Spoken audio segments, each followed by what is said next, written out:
I said, ooh, I'm drowning in the night. Oh, when I'm like this, you're the one I trust. I'm just walking by to let you know I can never set or fall. We'll never let you go. This time, I said, ooh. I'm blinded by the lights. No, I can't sleep until I feel your touch.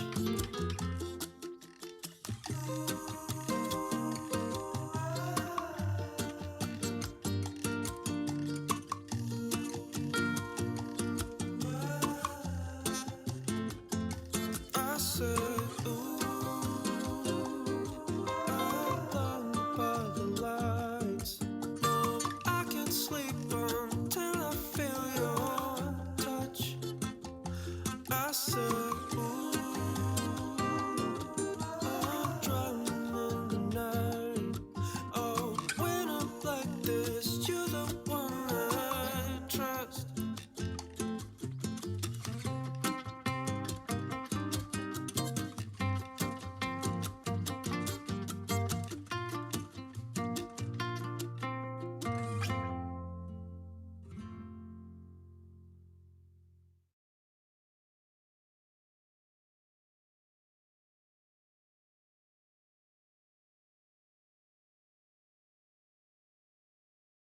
Hola, ¿qué tal?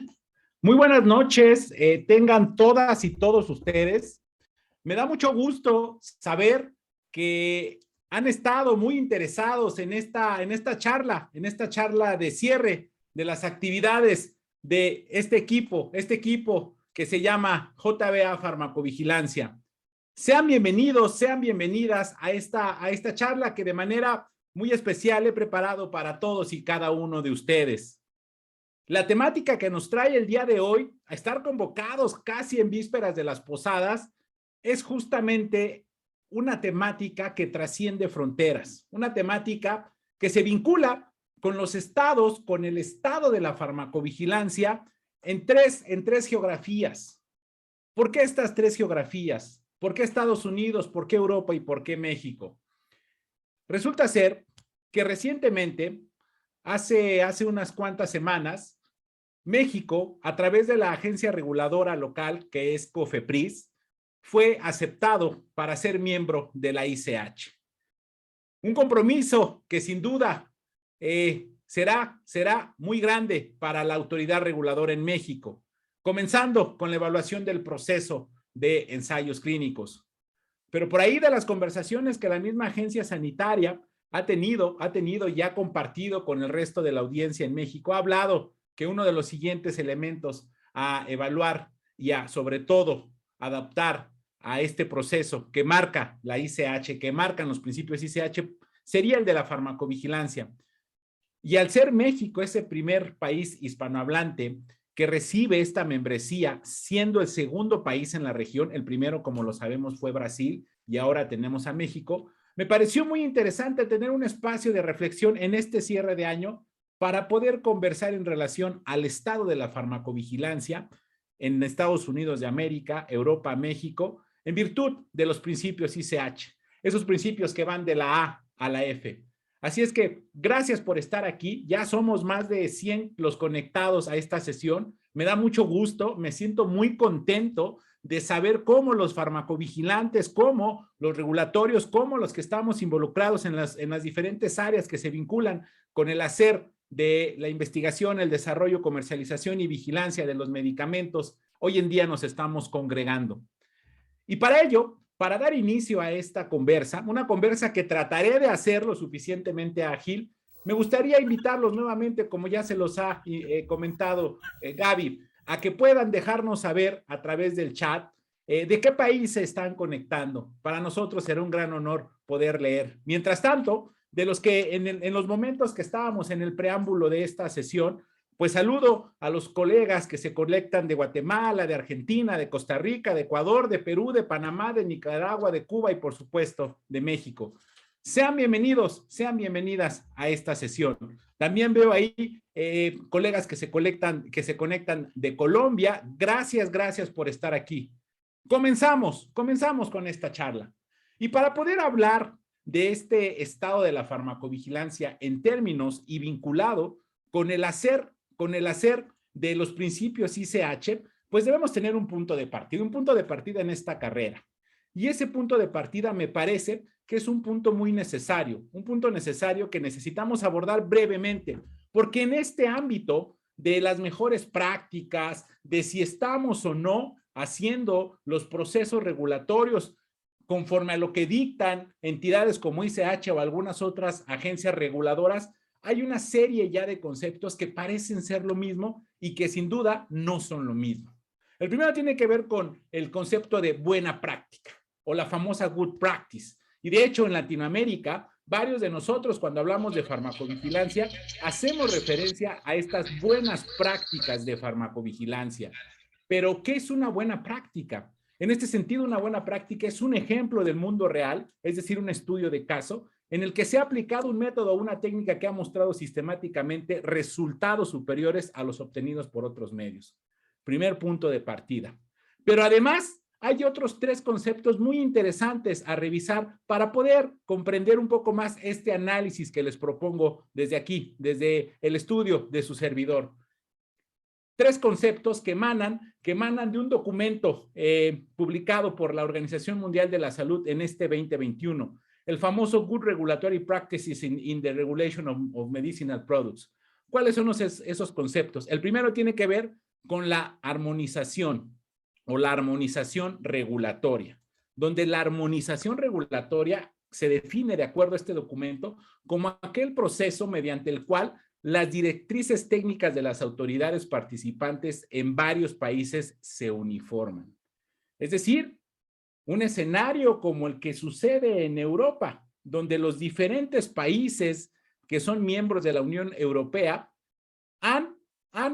¿qué han hecho? Sin duda, han colocado una serie de directrices que están uniformadas en materia de su ejercicio regulatorio. Pero luego viene otro concepto muy importante, que es el de convergencia regulatoria, donde la convergencia regulatoria pareciera ser más ese estado que nosotros estamos buscando en Latinoamérica. ¿Por qué? Porque se define como convergencia regulatoria a un proceso voluntario mediante el cual el regulador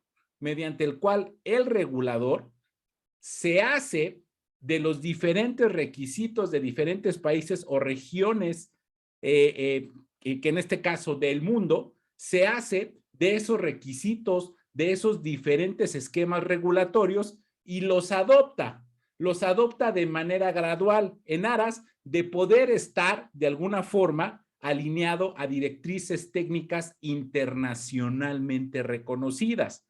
Estos estándares internacionales, estos principios científicos y prácticas y procedimientos que emanan de estos grandes monstruos del hacer regulatorio en el mundo, uno de ellos ICH. Y por último, tenemos la definición y el concepto de reliance, el famoso reliance, donde como tal, y esto se lo agradezco enormemente, este conocimiento se lo agradezco enormemente, por supuesto, a una colega, a Camila Gómez, una colega en Brasil, que está muy involucrado con estas temáticas y de la cual he aprendido yo bastante. En primera instancia, como tal, para reliance no hay como tal una definición literal al español, pero se interpreta como aquel acto en el cual la autoridad reguladora en una jurisdicción toma en cuenta y otorga un peso significativo a las evaluaciones que realiza otra autoridad reguladora, donde la autoridad que usa reliance sigue siendo independiente, responsable, además es el que tiene la potestad de su toma de decisiones, incluso cuando se basa en las decisiones, evaluaciones o información de otros. Es decir, parece ser que la armonización regulatoria tendría que suceder entre los países, más que un país adaptarse o alinearse a un estándar, a un principio internacional, mientras que la convergencia regulatoria es esta adopción de esos principios internacionales y el reliance sería depositar nuestro hacer de confianza hacia lo que ya ha evaluado alguna otra agencia sanitaria. Es decir, Desde esta perspectiva, la colaboración va aumentando de la implementación de una buena práctica, de la armonización regulatoria, de la convergencia regulatoria y del reliance, pero sobre todo aumenta la confianza. Es por ello que a partir de los siguientes minutos no les hablaré como tal de la armonización, sino del grado de convergencia que en el estado del arte de la farmacovigilancia se tienen en estas tres geografías que he puesto como parte de esta sesión. Y para ello, vamos a echar un vistazo a algo de lo que ustedes son bastante expertos, que son los principios ICH. Principios ICH que se fundamentan en estas guías, la guía E2A, la guía E2B, la guía E2C, la guía E2D, la guía E2E y la guía E2F. Por eso el título de esta charla es Principios ICH, de la A a la F, porque justamente estas 6 guías son las que forman el conjunto, esta materia prima, esta columna vertebral del hacer de la farmacovigilancia desde la perspectiva ICH. Estos principios estarán involucrados en 4 grandes procesos. El primero de ellos, los reportes de casos individuales. Y para ello ICH ha destinado 2 guías, la E2A y la E2D.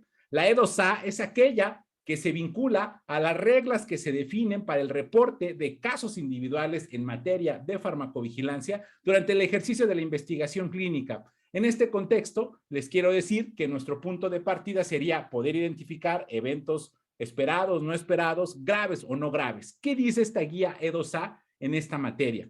Nos dice que de acuerdo a la evaluación que hace ICH y al principio que ellos consideran conveniente, cuando se trata del reporte expedito, del reporte inmediato de casos individuales en el ambiente de investigación clínica a las autoridades reguladoras, lo que se recomienda es que se reporten solo aquellos eventos adversos que sean graves y no esperados, es decir, que no se encuentren listados en la información de referencia, en este caso, el manual del investigador o el investigador brochure.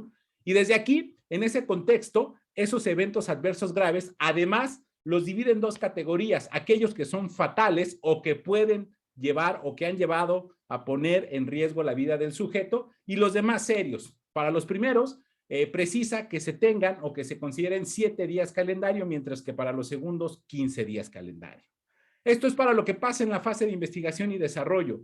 Ahora, ¿qué sucede cuando ya el medicamento se encuentra comercializado? En ese sentido, aquí en este escenario emanamos a la guía E2D, que es la que ahora tendrá potestad de los reportes expeditos que se generan hacia las agencias sanitarias, pero en la fase de posautorización de un medicamento.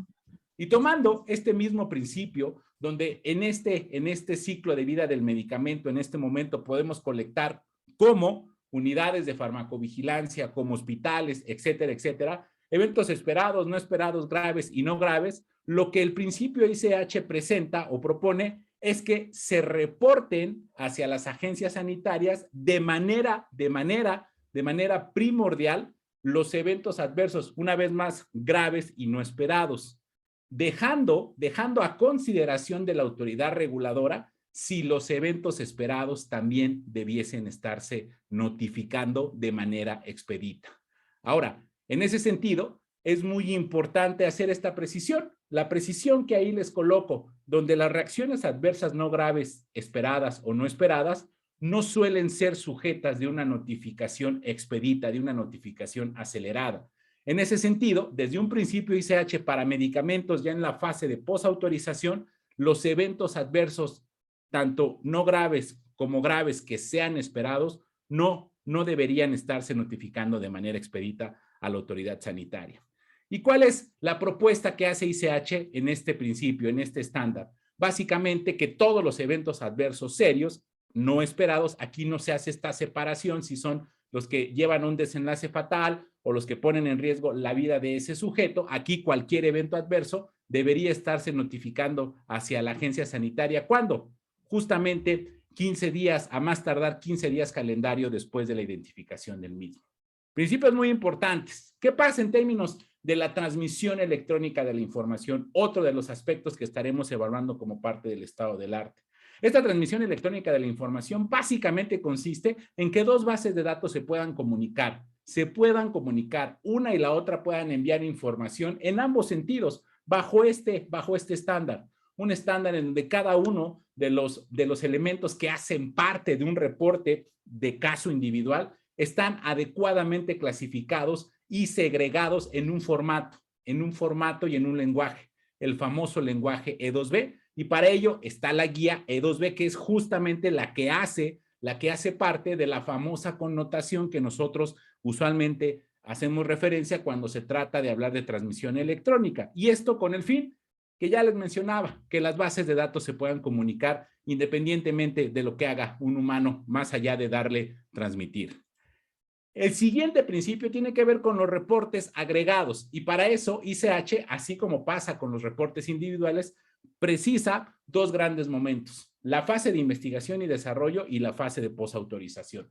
En este sentido, para la fase de posautorización de un medicamento, precisa que se integre un reporte que ahora con esta nueva versión se llaman PBRES, o los Periodic Benefit Risk Evaluation Report, elementos o documentos que están integrados de estos 20 apartados que ustedes conocen muy bien, donde me parece lo más importante resaltar los principios en los cuales, primero que nada, ICH precisa que un reporte agregado debería estarse integrando en la medida de lo posible por principio activo, es decir, que en ese reporte agregado de ese principio activo se encuentren todas las indicaciones aprobadas y todos los dosis y los regímenes para el cual ese principio activo se está comercializando por ese titular o por ese Marketing Authorization Holder. Pero además precisa que en términos de la periodicidad se utilice un punto de partida en común, que es el International Birthday o la fecha internacional de nacimiento, y que a partir de ahí se generan las diferentes frecuencias de presentación que varios de ustedes ya conocen: semestral, anual, etcétera, etcétera, etcétera. Principio muy interesante. Esto es cuando hablamos de evaluación agregada de la información de seguridad en la fase de posautorización. Ahora, ¿qué pasa con los medicamentos que se encuentran en investigación? Como lo pueden ver en pantalla, básicamente el número de elementos son bastante similares y de hecho varios de ellos son los mismos. Hay algunas cosas en las que sí se diferencia, pero es el mismo punto de partida. Acá, esta guía se llama Development Safety Update Report, que es la que le da nombre a este documento, mejor conocido como el DSUR. En este sentido, ¿qué emana de estos principios ICH como parte de la presentación de estos documentos? Primero que nada, así como pasaba con el PIBRE, que se genere un solo DSUR por principio activo y que ahí se incluyan todos los protocolos que se estén conduciendo al periodo que cubre ese reporte. Y que así como lo teníamos en el PIBRE, donde había un International Birthday, aquí existe el Development International Birthday, que será el punto de partida en común para la generación de estos reportes, que acá, a diferencia de un PIBRE, más que tener una frecuencia semestral, luego anual, etcétera, etcétera, y que va cambiando a lo largo del tiempo, aquí se establece una frecuencia fija, una frecuencia anual. Este es el principio para reportes agregados cuando se trata de medicamentos que se encuentran en desarrollo. Y finalmente hay un principio vinculado con la gestión del riesgo, donde aquí, conforme a esta precisión y a esta evaluación de ICH, se emana de la guía E2E, donde en esta guía se está declarando que en primera instancia este tipo de documento de la farmacovigilancia se debe generar para cuando se está obteniendo o se pretende que se otorgue una nueva autorización para comercialización de un nuevo producto.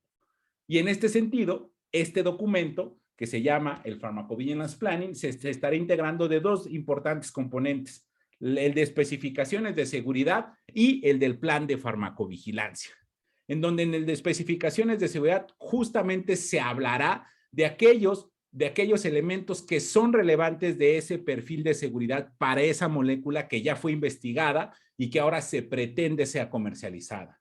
Y en el plan de farmacovigilancia se tendrán que declarar de qué manera, a través de qué metodología se pretende monitorear justamente esa información de seguridad que se ha considerado relevante. Estos son los principios ICH en estos 4 procesos: el reporte de casos individuales, la transmisión electrónica de la información cuando se trata de casos individuales, la evaluación agregada a través de los reportes agregados y la gestión del riesgo. Habiendo revisado cada uno de estos principios, ahora, para que yo les pueda hablar del estado del arte, del estado en el cual se encuentra la farmacovigilancia en relación a estos principios ICH, pues me parece muy importante que nos pongamos de acuerdo. ¿Cuál va a ser el parámetro que su servidor propone para poder hacer esta ponderación, para poder hacer esta estimación? Ustedes, como farmacovigilantes, como expertos en materia de las ciencias de la salud, probablemente piensen en alguna metodología muy robusta, muy detallada, de científicos como el que les estoy compartiendo. Su servidor, a razón de varios elementos, uno de ellos, el que trato de simplificar las cosas y el que tengo dos chamaquitos muy pequeñitos, les propongo que mejor hablemos de una escala un poco más sencilla, de un parámetro de evaluación un poco más cercano para nosotros, un parámetro que se utilice y que sea entendible para la mayoría de nosotros. Un parámetro que sería este en el cual a través de diferentes expresiones vamos a poder interpretar y estimar, primero que nada, de una manera meramente cualitativa, qué tanto estamos convergiendo en cada una de estas geografías con el principio ICH, donde aquella carita que se ve pues bastante triste, que es la que está roja y con los ojos ahí como que no lo puede ver, sería el escenario en el cual estemos ese estado en comparación con el principio ICH muy alejados de esa convergencia. Habrá un segundo estado en el cual estemos pues más o menos alejados, pero bueno, no en el extremo que nos precisaría el primer elemento. Habrá algunos estados probablemente que ni fu ni fa, que simplemente dicen, bueno, yo esto es lo que solicito, pero si tú quieres integrar algo como lo que dice ICH, pues también te lo acepto. Son neutrales. Habrá probablemente estados en los cuales sí estemos con un nivel de alineación bastante bueno con el principio ICH, pero no una alineación, digamos, full, una alineación completa. Y habrá aquellas alineaciones con los principios ICH que sí sean alineaciones que nos llevan a decir, este es prácticamente un copy and paste de lo que dice la guía ICH. Pero para no dejarlo a este nivel meramente cualitativo, me gustaría proponerles que les otorguemos algún puntaje a cada uno de estos estados o elementos de evaluación. -2 para el primer escenario, -1 para el segundo escenario, un puntaje de 0 cuando se trata de un esquema neutral, un puntaje de +1 para cuando hay una convergencia pues que se rescata y un puntaje de +2 cuando haya una situación de convergencia bastante alineada con el principio ICH. Considerando que estamos evaluando 4 procesos, deberíamos tener como referencia que la máxima calificación para un estado de la farmacovigilancia en uno de estos procesos en términos de la sumatoria de estos 4 elementos pudiese ser un 8, es decir, aquella geografía, Estados Unidos, Europa o México, que tenga una calificación final de 8, sería aquella que está 100% alineada al hacer de lo que dice ICH. Comencemos con el vecino del norte, sobre todo para quienes estamos basados en Latinoamérica. Comencemos a hablar de los principios de farmacovigilancia que operan en Estados Unidos de América desde la perspectiva de la FDA. Y para ello es importante recordar que en la FDA, esta es una agencia ejecutiva que fue creada muchos años antes que la famosa EMA. Esta FDA fue creada en 1938 y opera a través de 6 centros. El centro, que es el responsable del hacer de la farmacovigilancia, es el CDER, el Center for Drugs Evaluation and Research. Es aquí en donde se encuentra la Oficina de Farmacovigilancia y de Epidemiología. En este sentido, desde esta visión de la FDA, se han implementado una serie de diferentes esquemas de abordaje de la legislación, de la regulación, del enmarcamiento de lo que cada uno de estos procesos debería estar sucediendo o de lo que en cada uno de estos procesos debería estar sucediendo. Algo que me gustaría resaltar es que en FDA se resaltan 2 tipos de legislaciones, las que se derivan y se vinculan con medicamentos y es decir, moléculas simples, y las que se vinculan con biológicos, es decir, vacunas o algunos otro tipo de medicamentos que se consideren biológicos. Y en ese sentido, pues muy de la mano, en FDA existen regulaciones para el proceso de reportes individuales, los reportes expeditos, para el proceso de reportes agregados y para el proceso de la gestión del riesgo. Comencemos a revisar el proceso de reportes de casos individuales.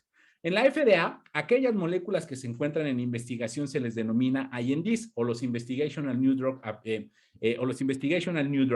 Aquí, lo que nos dice FDA, que los casos que se generen de los ejercicios de investigación, los casos individuales, tendrán que reportarse solo aquellos que no sean esperados, aquellos que sean además graves en un primer escenario que lleven a la muerte del paciente o a poner en riesgo su vida, y aquellos que sean serios en cualquiera de las otras categorías de seriedad. El tiempo que precisan para notificar esta información son 7 días calendario y 15 días calendario. Pareciera bastante similar a lo que nos marca el principio ICH conforme a la guía E2A. Ahora, ¿qué pasa en las fases de posautorización de los medicamentos? Para ello, el escenario es un poquito más complejo y aquí hay diferentes tipos de licencia. El NDA, que es el famoso New Drug Application. También tenemos el Abbreviated New Drug Application, que es el ANDA, y el famoso BLA, que es el Biological Application, que esta es la figura que existe dentro de la FDA justamente para darle una licencia a los medicamentos que clasifican como biológicos. Como podemos ver acá, en primera instancia, algo que se resalta de si el caso es esperado o no esperado es que se precisa que básicamente la FDA espera que tanto para los NDA, los ANDA y los BLA se les notifiquen de manera expedita los reportes no listados en la monografía del medicamento, los unexpected. Y en este caso, en términos del criterio de gravedad, mencionan que solo se reporten los casos graves. Acuérdense, este es un reporte individual. Y en los tiempos que se precisan que sean los 15 días calendario. También algo bastante alineado con lo que dice ICH. Por lo tanto, si regresáramos a nuestra escala de emociones o a nuestra escala de expresiones faciales, sin duda, en este primer proceso, el de los reportes de casos individuales, podríamos decir que el proceso de la FDA está bastante bien alineado a lo que marca el principio ICH. Hablemos ahora de la transmisión electrónica. Este es un esquema bastante sencillo. Aquí ya en FDA existe esta presentación electrónica de los reportes individuales de manera estándar. Esto es un proceso que se hace en específico y que aplica sobre todo para fabricantes hacia la agencia sanitaria. Y aquí esta presentación se hace pues a través de estas bases de datos, la famosa FAERS y la famosa eBuyers. Por lo tanto, aquí en FDA ya opera el principio de la transmisión electrónica y en este sentido no hay nada más que decir. Por lo tanto, en términos de transmisión electrónica de los datos de seguridad, otra vez una carita bastante sonriente se ha ganado el estado de farmacovigilancia en la FDA. Hablemos ahora de los reportes agregados. En términos de los reportes agregados, lo primero que les quiero decir es que acá no existe como tal, en principio de cuentas, la figura del PIBRER o del PSUR o del DSUR. Existe la figura, por ejemplo, cuando se trata de medicamentos que ya se están comercializando, existe la figura del PADER o del PAER, el Periodic Adverse Drug Experience y el Periodic Adverse Experience. El primero para medicamentos y el segundo para productos biológicos. ¿Cómo los pueden diferenciar? Medicamentos empieza con, todos son CRF 21, pero medicamentos empiezan en el capítulo 314 y en el caso de biológicos todos son referenciados al capítulo 600. Ojo, aquí la periodicidad nos dice que se deben presentar reportes de manera trimestral por los 3 primeros años a partir de la aprobación y que a partir de ahí se envíe un reporte con una frecuencia anual. Les presento los elementos que integran, por ejemplo, a un PADER. Estos elementos son los que se encuentran en la parte inferior de la pantalla. Como podrán ver, la mayoría de estos son listados de casos, los famosos line listing, donde se hablan de los casos serios, de los casos no serios, pero que no se encuentran descritos en la monografía, etcétera, etcétera, etcétera. Desde aquí pudiésemos decir, no, pues la verdad es que entonces aquí en reportes agregados, la FDA pues no sigue el principio ICH. No desde esta legislación que emana del famoso CFR 21, pero en la misma legislación de la FDA para reportes agregados de moléculas que ya se encuentran en comercialización o licencias que ya se encuentran en comercialización, se precisa que la FDA exalta a que se presente en lugar del PADER o del PAER un PIBRER y que en ese sentido se puede presentar un formato que esté alineado al estándar ICH de la guía E2C. Por lo tanto, al menos en los reportes agregados para moléculas en comercialización, digamos que el esquema de la FDA es neutral, tienen unas reglas, pero también tienen la excepción a esa regla y dicen yo te puedo aceptar y te motivo a que presentes el reporte que precisa la ICH. Hablemos ahora de lo que sucede en la fase de investigación.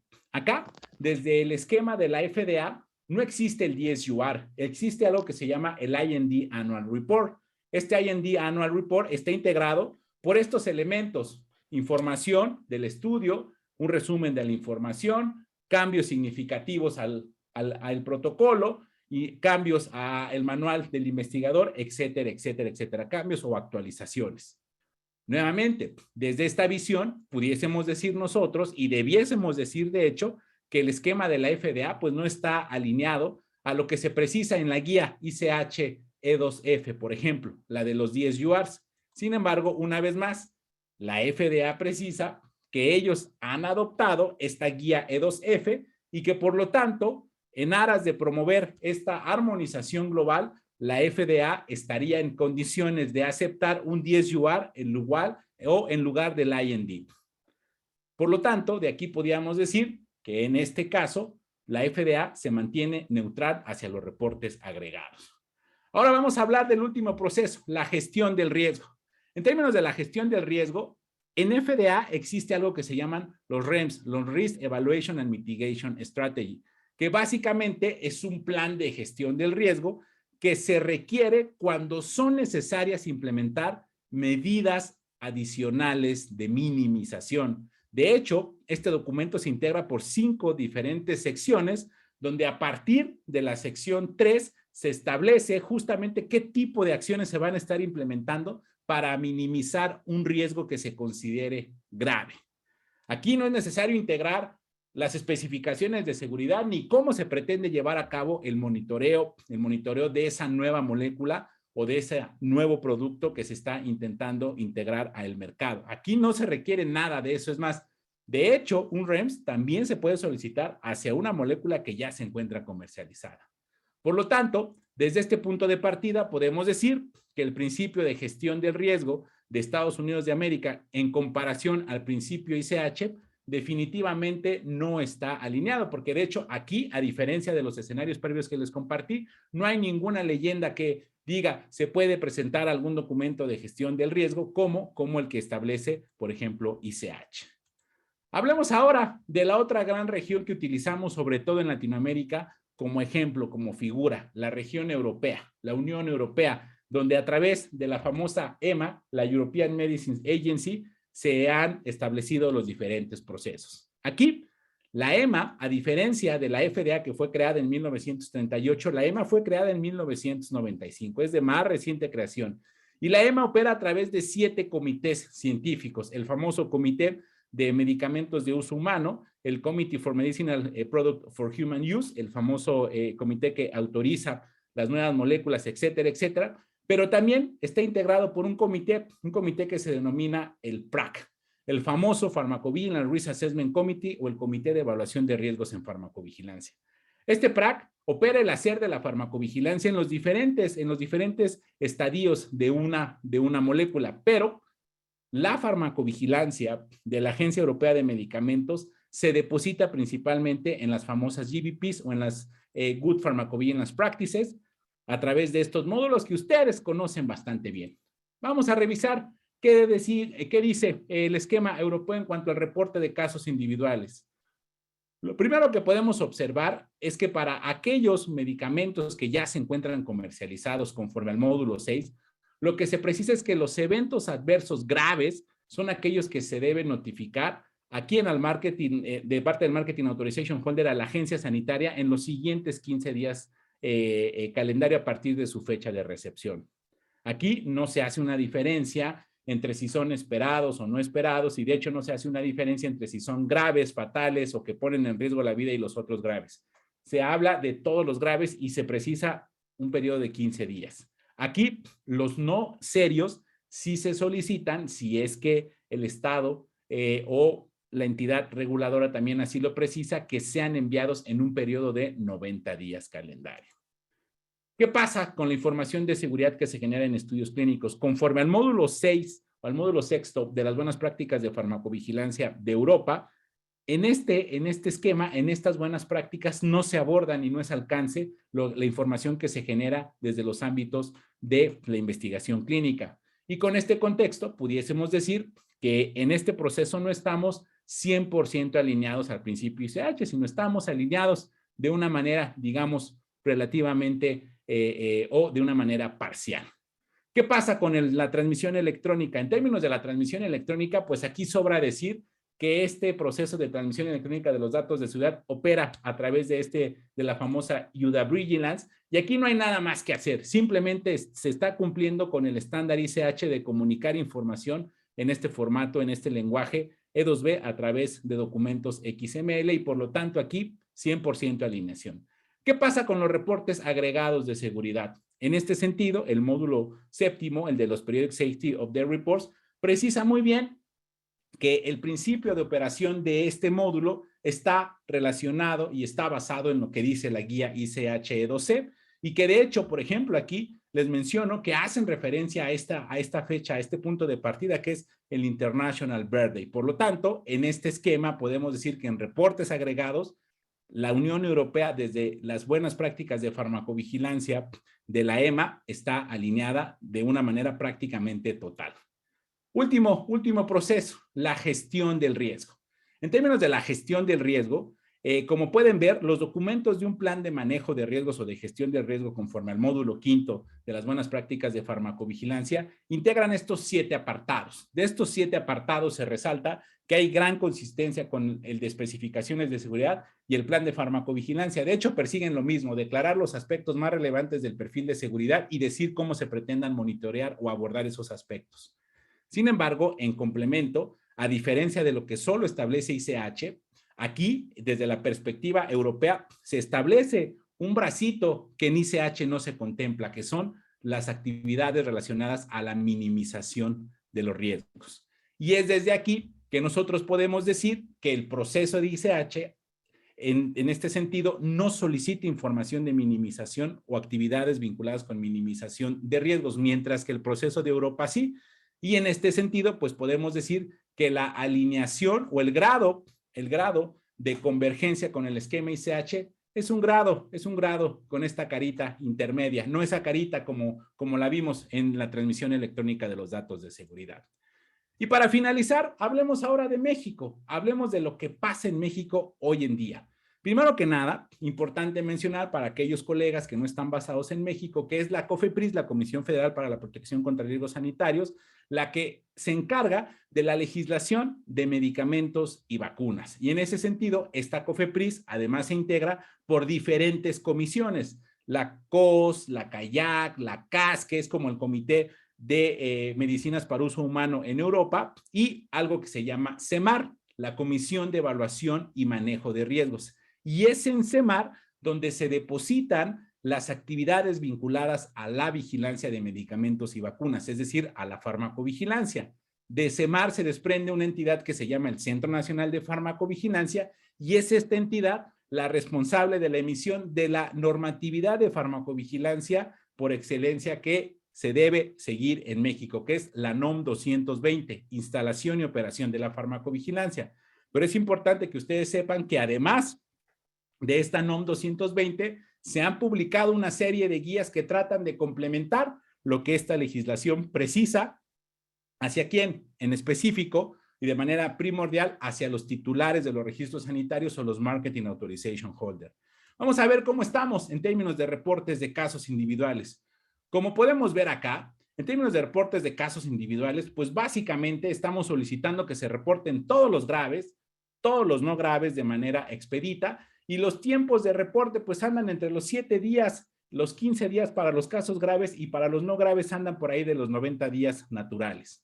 Aquí les presento una primera tabla que es para medicamentos, porque además dentro del esquema de la operación de la farmacovigilancia en México hay otro esquema o otro requisito para vacunas, donde si revisamos elementos vinculados con vacunas, al menos en los casos graves donde se solicitan todos los casos graves, se mantiene este tiempo de notificación hacia la agencia sanitaria, que son 7 y 15 días naturales. Para los no graves, acá no llegamos a los 90 días. Los titulares de registro sanitario, los Marketing Authorization Holder, tendrán por ahí un espacio de 30 días naturales como máximo. Por lo tanto, con esto podemos decir que en México, en el principio ICH de notificación de reportes de casos individuales, estamos alineados, no al 100% por no hacer esta diferenciación como pasa justamente con el modelo europeo, pero estamos con un buen grado de alineación. ¿Qué pasa en la transmisión electrónica de la información de seguridad?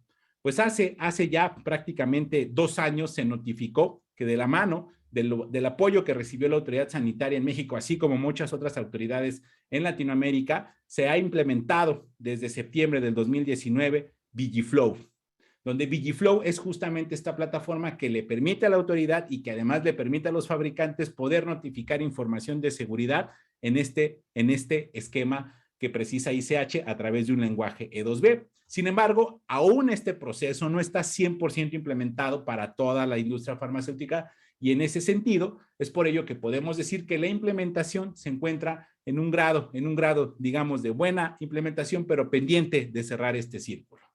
Hablemos de los reportes agregados. Aquí, los reportes agregados en México se denominan RPS o reportes periódicos de seguridad. Es importante mencionarles a ustedes que la legislación vigente de farmacovigilancia fue recientemente modificada hace un año, el 30 de septiembre del 2020. Primer punto a referenciar en este proceso.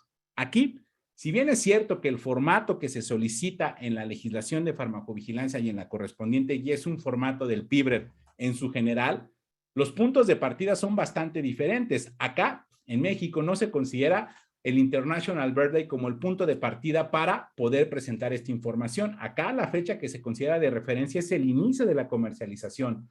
Por otro lado, estos documentos no se presentan por moléculas, se presentan por registro sanitario o por marketing authorization. Es decir, un laboratorio puede tener 5 registros sanitarios, 2 registros sanitarios para un mismo principio activo, tableta, suspensión, solución inyectable, y de cada uno de ellos deberá presentar un RPS. Por lo tanto, esta es otra de las diferencias bastante importantes, más allá del formato, porque si bien es cierto que el formato está alineado, no estamos alineados en el punto de partida ni tampoco en el criterio de presentación.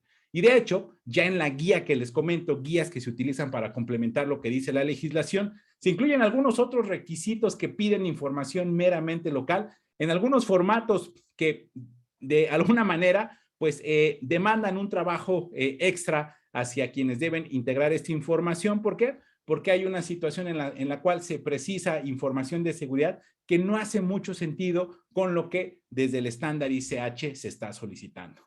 Por lo tanto, en términos de los reportes agregados para medicamentos que se encuentran en esa fase de post-autorización o de comercialización, pues no estamos en verdad ni siquiera neutralmente vinculados con el principio ICH y parece ser que estamos ahí en una cara no necesariamente muy triste, pero sí un poco alejados. Ahora, hablemos de la gestión del riesgo. ¿Qué pasa con la gestión del riesgo? En términos de gestión del riesgo, acá se solicitan planes de manejo de riesgos para nuevas moléculas con estos 3 componentes: especificaciones de seguridad, plan de farmacovigilancia y, tal y como pasa en Europa, un plan de minimización, que es algo extra a lo que solicita ICH. Por lo tanto, siendo justos con la misma calificación que se otorgó a la Unión Europea en este proceso de evaluar el estado de la farmacovigilancia conforme al estado que precisa ICH, pues aquí podemos decir que tenemos una alineación bajo este esquema, un esquema que no nos lleva a ese +2, pero que sí nos mantiene en un +1, porque sí somos consistentes con estos dos primeros rubros. En este sentido, pues hemos prácticamente finalizado este viaje de evaluar el estado de la farmacovigilancia y habiendo ya resaltado todo aquello que hace la farmacovigilancia en cada una de estas geografías y habiendo resumido lo más importante, me parece que será muy oportuno tratar de consolidar esta información que ya les he compartido. Y para ello me voy a permitir compartir este siguiente cuadro, donde a razón de este puntaje, primero meramente cualitativo y después tratando de darle algún sentido cuantitativo, recuerdo la escala, -2, -1, 0 para el caso de un esquema neutral, +1 y +2. Aquí vamos a ir viendo cómo quedaron cada una de las geografías. Empecemos con Estados Unidos. En términos de los reportes de casos individuales y la transmisión electrónica, ellos están 100% vinculados con los principios ICH. En reportes agregados, se mantienen neutrales, tienen un 0. ¿Por qué? Porque tienen reglas que operan diferentes a los principios ICH, pero también manifiestan que si envías un documento con principios ICH, es aceptable. En lo que definitivamente no están alineados por ningún lado al estándar ICH es en la gestión del riesgo, porque ellos solicitan un REMS que tiene un enfoque totalmente diferente y ahí hay un -2. Si nosotros hacemos la suma de esto, nos obtenemos un número final de un 2 positivo. Veamos Europa. En Europa, en el reporte de casos individuales, hablábamos de un +1, sobre todo por este esquema de no diferenciar entre los diferentes criterios de gravedad y sobre todo de por solicitar que se envíen todos los graves y además que se envíen los no graves, etcétera, etcétera, y se queda con un +1. En términos de la transmisión electrónica, pues sin duda tiene un +2, en reportes agregados también, porque es prácticamente una réplica guardada las proporciones de mi comentario de las guías ICH, y en la gestión del riesgo, por esta inclusión del proceso de minimización de riesgos, pues le hemos otorgado un valor de +1. Nos da un puntaje final de 6. Hasta aquí, pues se ve que el proceso de Europa está un poco más cercano a los principios ICH. Veamos qué pasa con México. +1, por la misma situación que se presenta en Europa. En transmisión electrónica, dado que aún no lo tenemos implementado al 100% en todos los esquemas, también se precisa un +1. En reportes agregados, ahí sí parece que necesitamos trabajar un poco más por estas grandes diferencias que tenemos en relación al principio ICH, y en gestión de riesgo, así como pasa en Europa, damos un +1. Así podemos identificar que en términos del puntaje con esta escala totalmente arbitraria que su servidor ha desarrollado, pues el puntaje que México tiene para esta convergencia con los principios ICH es de +2, un puntaje bastante similar al que, de hecho, un puntaje igual al que obtuvo Estados Unidos, y de aquí pudiésemos rescatar que incluso hablar de esta alineación o convergencia con el estándar ICH no necesariamente significa que el sistema de farmacovigilancia es mejor o que es deficiente. El sistema de farmacovigilancia de FDA con un puntaje de 2 funciona bastante bien. De hecho, así como pasó en Europa, en Estados Unidos se identificaron estos casos, por ejemplo, con las vacunas de síndrome de trombosis con trombocitopenia, la miocarditis vinculada con las vacunas de ARN mensajero, y en este caso, México, donde México tiene más verdes, de hecho, incluso que Estados Unidos, y México solamente tiene un naranja, no tiene ese rojo que tiene Estados Unidos, pareciera que también tiene un muy buen esquema del hacer de los principios de ICH. Con esto, no me resta más que agradecerles el que me hayan acompañado a esta sesión y a todas las demás sesiones que hemos organizado desde aquí. Agradecerles toda su paciencia, toda su confianza, su disponibilidad, y agradecerles que me hayan acompañado en todo este año 2021 en estas actividades que hemos desarrollado desde aquí, desde JBA Farmacovigilancia. Aprovecho para agradecerle, por supuesto, a mi querida Gaby por hacer posible que estas actividades sean aún más provechosas para ustedes, más dinámicas, que no tengan como cuello de botella mis situaciones de olvido o de que algunas veces me disperso. Muchísimas gracias por acompañarme en este camino y les deseamos unas felices fiestas de Navidad y, por supuesto, que tengan un muy próspero año nuevo 2022 en compañía de los suyos. Muchísimas gracias y seguimos en contacto porque esto no termina. Ya en el 2022 les estaremos informando de los nuevos planes de JBA Farmacovigilancia. Y si a alguien le interesa esta presentación, envíenos un correo o envíenos un WhatsApp al teléfono que les hemos mandado o desde el que les mandamos mensajes para que se las podamos compartir, y ya les informaremos cómo vamos a colocar también esta presentación disponible en un canal de YouTube que estamos por inaugurar también. Les mando desde aquí un fuerte abrazo, les envío todo mi reconocimiento, toda mi gratitud y gracias de verdad por acompañarme. Me los llevo en el corazón y que tengan un feliz cierre de año. Hasta pronto.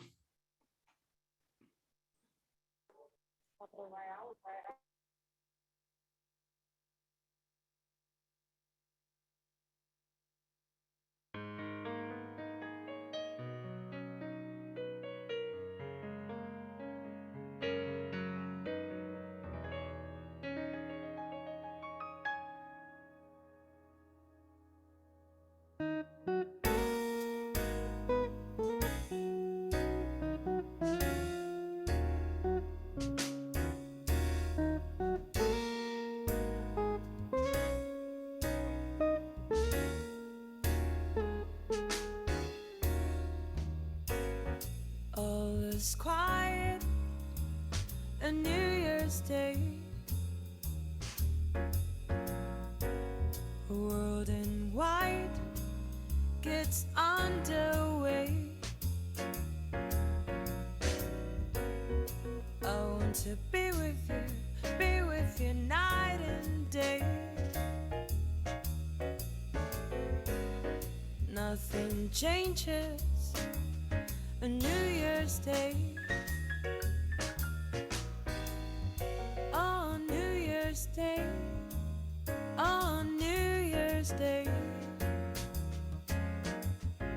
I will be with you again. I will be with you again.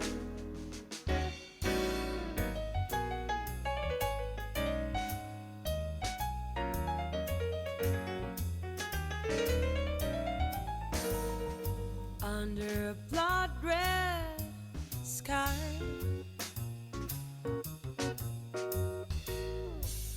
a crowd has gathered in black and white, arms entwined, the chosen few. The newspaper says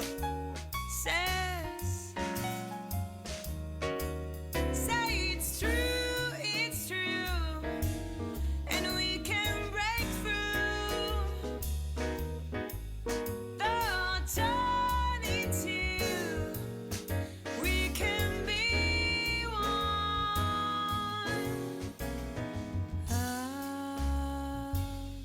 I will begin again. I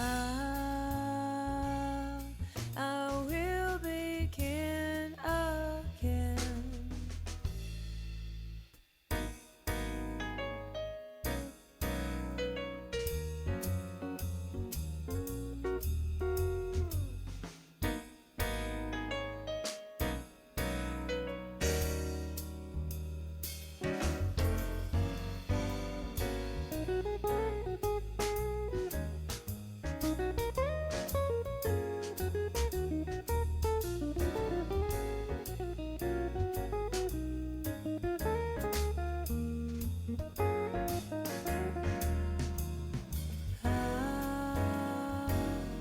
Will be with you again. I will be with you again.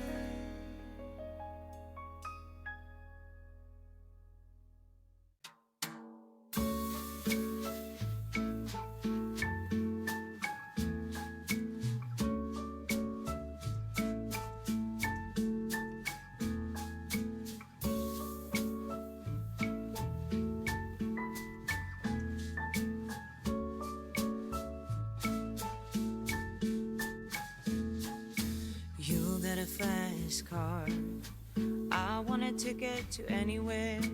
Maybe we make a deal. Maybe together we can get somewhere. Any place is better. Starting from zero, got nothing to lose. Maybe we'll make something. Me, myself, I got nothing to prove.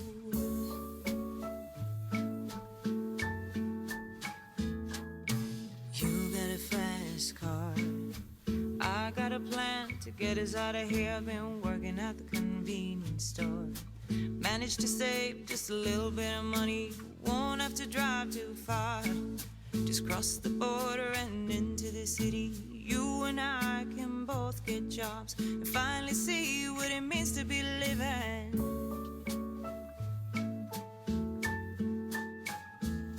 See, my old man's got a problem. He lived with a bottle, that's the way it is. He says his body's too old for working.